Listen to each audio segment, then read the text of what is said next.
Hi there, welcome back to my channel. This is our year to shine and our continued discussion for March 2021 about Brene Brown's The Gifts of Imperfection. And I'm finally getting into the substance of the book.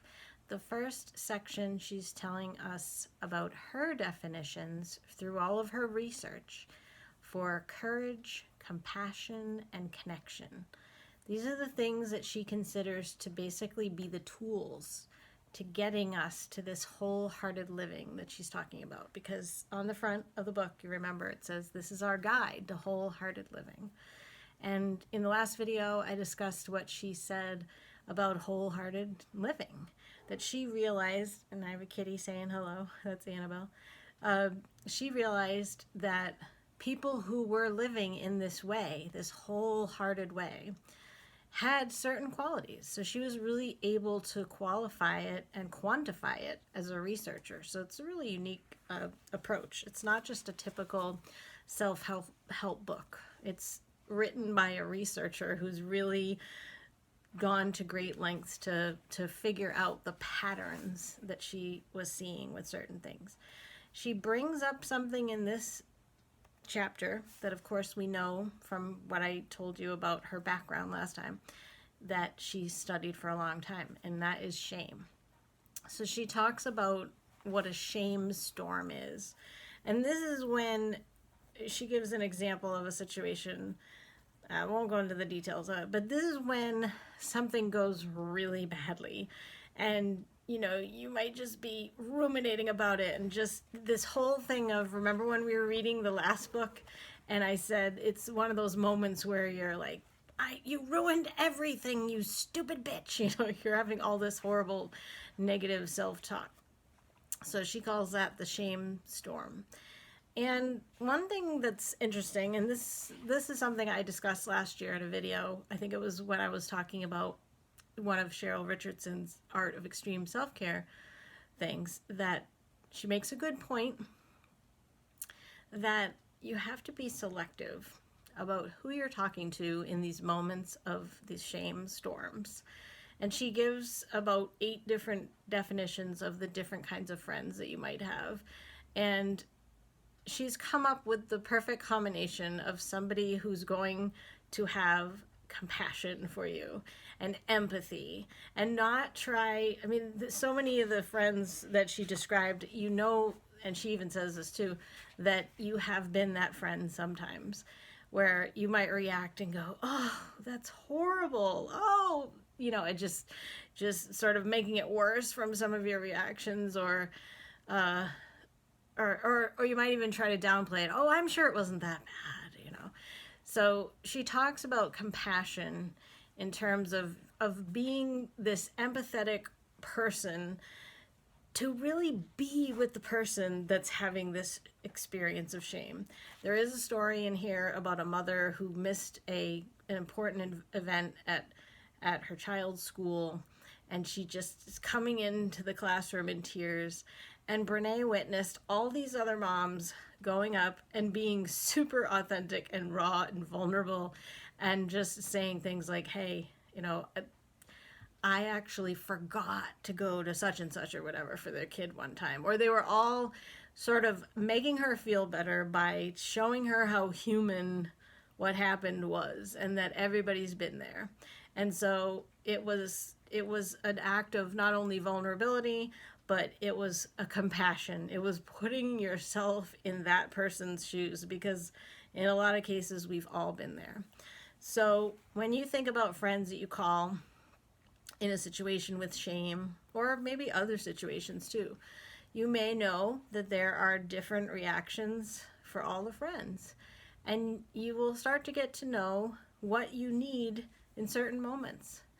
Like, you might call a particular friend when you need to be distracted, or you need to be sort of, you need the thing to be downplayed and made light of. Or you might know that there's that friend who actually sits there with you in it, acknowledges it, and says, hey, I know how hard that is. I've definitely been there. I hear you, you know, and not trying to fix it either. So there's a lot in there that I would recommend reading. And it's something to think about as far as how you bring your own compassion to friendships as well. And thinking about what it is that your friends need. You might end up having, you know, not related to the shame thing, but maybe having a conversation with some close friends and saying, hey, like when something like this happens, like shame or whatever, what is it that you might need, or what kind of feedback will you find to be the most helpful? I think I shared in that video last year, I don't want somebody to fix my problems. I get more irritated when people give me suggestions. I just want to be acknowledged. I want to be heard. And I'm much more in Brene's camp as far as just let me be in it. Like, I'll get out of whatever's going on, but don't try to fix it. I would ask if I wanted a solution. So don't start, you know, like sending me solutions like links or names of people. Like, I will ask. I would just come out and say, hey, do you know somebody that does such and such? Like, I need help painting or whatever. Like, that's a stupid example, but if it was something like I really needed like resources, then I would ask. But you know what? I think it's important to know, it's because I know myself well, that I know what works for me. But maybe you've also never sat down and thought about, when I'm in this shame storm, or maybe another situation where something's really disappointing or hurtful or anything like that, what is it that I need, and how can I communicate that? And I've mentioned some of my difficulty in communicating in certain situations. And I know that I need to be better about communicating. I probably know what I need, but I don't always communicate that in certain situations, like with a parent or family member or something, where I feel like I'm almost afraid to say what my needs are in certain situations. So that's something I'm working on. So wonder if you can relate to this shame storm. It's this sort of situation where you're just getting so down on yourself, and so she's done a lot of research on this shame, right? So compassion, yeah, it's about really putting yourself in someone else's position. Let me see if I can put my finger on, because I told you she was big on definitions too. She does have a definition for the other things in this section, but I'm not putting my finger on. Yeah, I'm not putting my finger on the actual compassion definition. But I would summarize what she said here is, as compassion is having that empathy and knowing how to communicate to someone that you understand and you can put yourself in their shoes, and that you've probably been in their shoes. The next thing she talks about, so we have compassion and then we have courage. So what is courage? Remember Sarah Ban Breathnach in our Simple Abundance Year told us, courage is fear that said its prayers, right? And Sarah talks about how a lot of times you think of someone being courageous like they're the heroine of the story, or they had victory over some huge thing. She's not really defining courage in that way. Yes, she considers that to be a type of courage, but this is courage on a different level. It is the courage to be vulnerable. She talks about a cute little story with her daughter when she was younger and being afraid at a sleepover, and she ends up having to wake up the mom at the sleepover and I don't know that her mom was asleep, but get her mom to drive her home and everything. And so she's all upset and she's really embarrassed, and she just is, you know, is apologizing basically for saying, like, I'm sorry I got afraid. And Brene, she must just be a super mom, because she went and sat with her daughter in the back seat of the car when they got home. And she said, I think what you did was so brave.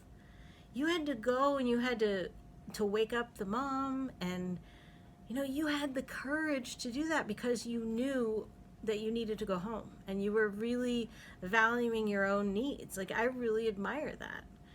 And her daughter had just never thought about that before, because Brene had said, I wish I had the courage when I was your age. I think I probably would have just stayed the night and been all afraid and not slept and everything.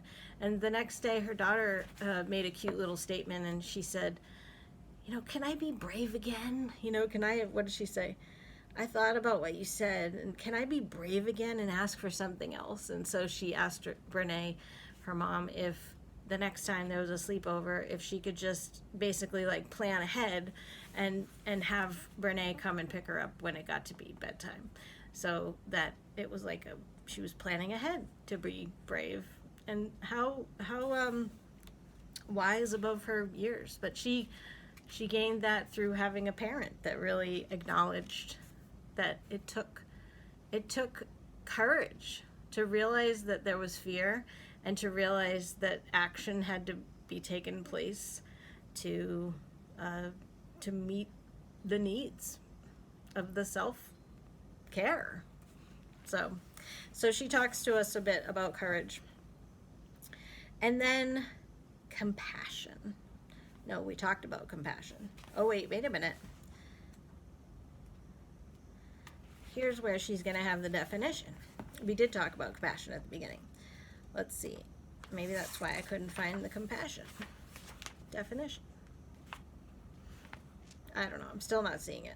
But interesting coincidence here, or synchronicity, with our Art of Extreme Self-Care Challenge from Cheryl Richardson this month. Because isn't Brene talking about having boundaries? And in our self-care challenge this month, you'll remember we're working on using our voice and saying no if we need to, and thinking about our needs, just like her daughter at the sleepover. Even if it's difficult, and even if you're afraid of someone else's reaction, then you are really honoring your own needs, and you're having some boundaries. And this is an interesting take on compassion, because I don't think a lot of people think, we've talked about compassion, it's like putting yourself in someone else's shoes, all that stuff that I said. But Brene considers that if you don't have boundaries with the compassion, then it's not going to be full-on compassion. So she uses some examples, one in particular about a working situation where the boss just keeps getting angry at his employees, and he feels like he's made it clear what they're supposed to be doing and they're not doing it. And so she must have been coaching him or counseling him, and she said something like, well, have you gone over, boundaries and also consequences? Like, have you gone over the consequences of, like, if they don't improve, they could get a warning, they could potentially lose their jobs and all that. And he has all these excuses of why not. But he hasn't really had full-on human compassion for them without them knowing the entire situation. Like, he has not made all the parameters clear. And I've been in so many working situations. Like, I've been the manager, I've been managed, and I definitely have come to notice a lot of dynamics. If I work with people that don't have boundaries, and maybe they're frustrated with one particular person, and that person's gone, and then you just hear all these things about all the things they did wrong. And I'm sitting there, especially as a past manager, like, I never wanted to let anything go too far. I would just want to talk to someone before it becomes a big deal. Be like, hey, I noticed that when you did this the other day, like, this would be a better way to handle it, and not make it this huge, like, performance review thing. But so I will listen to my coworkers who are just, and some of them, in some cases, they might be, say, superior to the person, and they probably should have a performance review with the person. And I will say something like, well, have you made your expectations clear? Have you said what could be improved? Have you praised what is going well? And in most cases it's like maybe they're too afraid. They don't maybe have the courage to really be honest. I don't know. It's probably just the fear of like, how is that person going to react? But like I just said, when I was a manager, I would much rather have something be like a casual, like, here, this is how we can improve it sort of thing, and it's not a huge deal, rather than getting to the point where you have to have this huge sit down, and then it's probably going to make the person want to quit, or think they're going to get fired, you know. I don't think it has to get to that point. I definitely am a big proponent of clarity and compassion, I suppose. I guess I've never really used that term in the office, but definitely clarity, and definitely straightforwardness, and definitely giving people the chance to improve. Like, if they don't know what they need to improve on, then you're probably just going to continue being annoyed. So I can see the situation with the employer who he thought everything was clear, but maybe he wasn't clear enough, because if they weren't doing any better and they didn't feel like there was going to be any consequence for them not doing any better, then he was not really showing them true compassion and really being wholehearted in it. So it's hard for us to understand that we can be compassionate and accepting while we hold people accountable for their behaviors. We can, and in fact, it's the best way to do it. And we can confront someone about their behavior, or fire someone, or fail a student, or discipline a child without berating them or putting them down. Yeah, for sure. The key is to separate people from their behaviors. Absolutely. I think that's probably the fear. Like, if I've been in situations, in a working situation, where people are so afraid about what they might say in a situation of like, this person needs to improve. But it's all about, it's not about the person. I mean, it's more about how they're performing, and they may be the best employee ever if they finally hear what's going wrong. And it might be something like, hey, I really wish you'd said something. Like, I want to be managed that way. I want somebody to tell me right away if there's something. And then I won't obsess about it later when I'm thinking, oh my God, how many times did I do that? And they never said anything. And I wish they'd said something, because then I would have stopped doing it the way they didn't want me to do it. So anyway, we could talk forever about people and managing people and all that. So yeah, separating the person from the behavior is important too. And I was never a parent, but I know that could be a positive thing as well. Like, so that the child doesn't feel like they're a bad person for doing something. It's like, this is why, I don't want you to do that, or this is why what you did might hurt somebody or hurt yourself or whatever. But it doesn't have to make them feel like they're a horrible person. When we fail to set boundaries and hold people accountable, we feel used and mistreated. Yeah, that's true. Because if you're never expressing to them what your expectations and boundaries are, then you will continue to be feeling mistreated. Excuse me. This is why we sometimes attack who they are instead of separating it, right, to the behavior. It's impossible to practice compassion from a place of resentment too, for sure. And if you've let it go to that point of resentment, then it's a little bit too late. If you're going to practice acceptance and compassion, we need boundaries and accountability. And then finally, the final thing in this chapter is about connection. She makes so many good points about connection too, especially, and we talked about this last year too, about the way that we now communicate in our society, as far as people having instant communication or social media. She talks about families going out to eat and they're all on a different device and they're not even connecting with each other at all. So we may have quote unquote connection with people, and at our fingertips we could connect with someone verbally or through a text or something. But then there's not that real intimacy that we talked about with the last book, Into Me See. So I can relate to that situation with people being very technically connected, but then there not being a real deep level of real intimacy and real connection. Brene makes a lot of points about how connection is human nature and how we're sort of wired for connection. And I wonder what you guys think about that, because as I was reading that, I was thinking, I believe that to be true in some respects, but I also think, like, as someone for me who probably has an attachment issue, I don't know that I'm wired for connection. I mean, I don't know. I think it's an interesting topic, especially with the experience that we've had, at least in our country and probably elsewhere in the world, for the past year, and having less connection in person in some cases. So the connection aspect is an interesting part. But I do think that as humans, it is it's probably a part of our nature to connect with others. We're probably, they say no man is an island, right? We're probably not meant to be just by ourselves. She mentions isolation as well.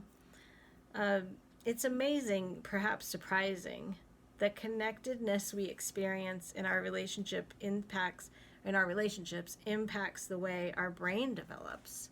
I definitely have heard that as well. That as far as even as a child, I think I said this in another video too. It's like maybe you weren't hugged enough as a child, or you didn't feel loved or whatever. So when we were talking about the lovable Madly in Love with Me book last month, there can be things that happened before you were even conscious of some of the things. Like your brain could have developed differently. So there's so much to this. And if you didn't learn that connected feeling in your own family, then it definitely can affect you. And I can say that personally. It definitely can affect you and your connections for your whole life. I think your family is typically like your founding factor for feeling accepted and connected and belonging and all that. We're probably talking about belonging too. Our innate need for connection makes the consequences of disconnection that much more real and dangerous. Sometimes we only think we're connected too, and she goes into that talk about the technological stuff. As we think about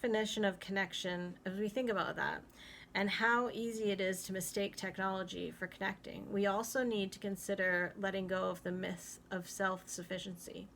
One of the greatest barriers to connection is the cultural importance we place on, quote, going it alone. Many of us are willing to extend a helping hand, but we're very reluctant to reach for help when we need it ourselves. And boy, have we talked about that in our Simple Abundance year and also in other books this year.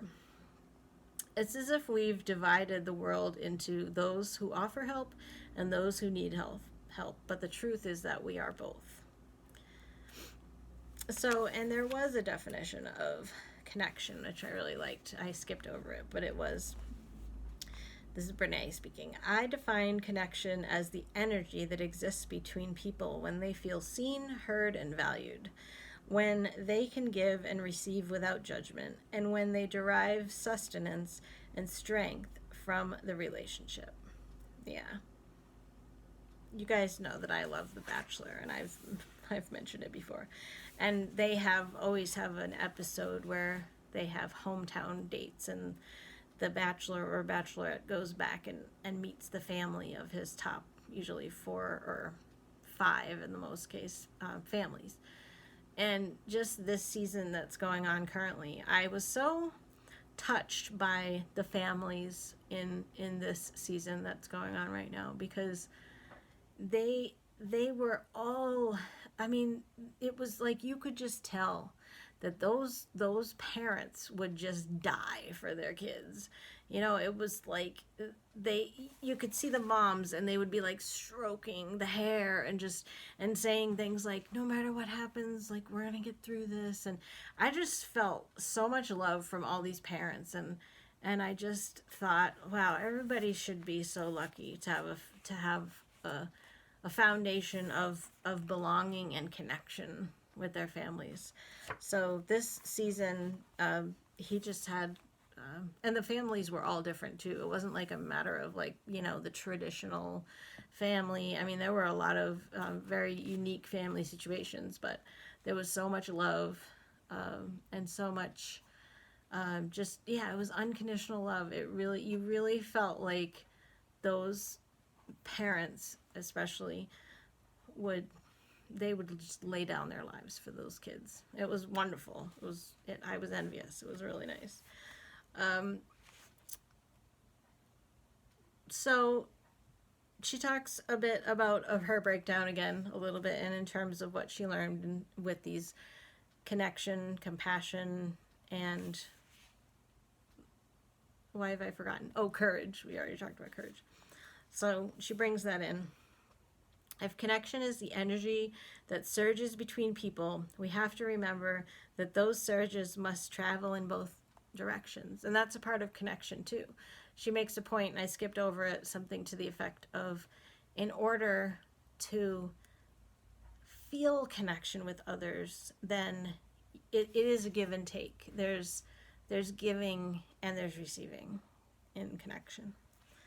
And just to close this section, she says, the wholehearted journey is not the path of least resistance. It's a path of consciousness and choice. And to be honest, it's a little counterintuitive. The willingness to tell our stories, yes, that's the courage to be vulnerable, right? Feel the pain of others, that's the compassion and empathy, and stay genuinely connected in this disconnected world is not something we can do half-heartedly. To practice courage, compassion, and connection is to look at life and the people around us and say, I'm all in. Yeah. I think it's interesting how she used the word the path of least resistance, because I've mentioned on the channel a lot the law of attraction and Abraham Hicks.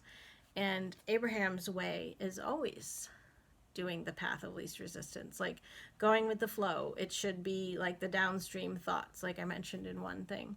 So that's interesting to hear that Brene says that this journey is not the path of least resistance. So it sounds like it takes a bit of effort, which is interesting. And another thing that I've been thinking about in terms, actually it's an Abraham Hicks thing as well, when Esther's speaking and offering Abraham's words, sometimes she talks about this hill in San Francisco where if your car is way up on the top and then it starts going down a little bit, then you can stand there and you can just sort of like stop it from going any further. But if it starts going way down, it's going to be much harder to stop it. So in terms of some of the things that we've been talking about, especially with the last book, like if you have these thoughts, like I mentioned how much I was struggling with the loving myself or whatever, and if I'm on the hill and I'm like way down, it's going to take a lot of effort for me to push my car back up to the top. That's just an example, but if so letting the car go down and like going down to self-hatred probably feels easier than trying to push yourself back up. So this does take some work. So I appreciate her saying it's not the path of least resistance. There is a bit of thought in it. There's a bit of action and being conscious. I mean, that would be for sure a word for this book as well. Well, anyway, that was a very long video. I hope that you've gotten your hands on the book and that you're reading it. I've been just busy and tired, and I know it was probably a longer stretch between videos, but I wanted to make sure that I had read the section fully, and I just hadn't had a chance to finish it. And then I've been coming home and just tired and just feeling like I just want to get in some comfy clothes and get under the covers. So sorry for the delay. I will be back again, and the next time we'll be getting further into the journey. The next section is about exploring the power of love, belonging, and being enough. So how well does that fit into the other two books that we've done this year? Everything's fitting together well. Have a great night, and I will see you on the next video. Bye-bye.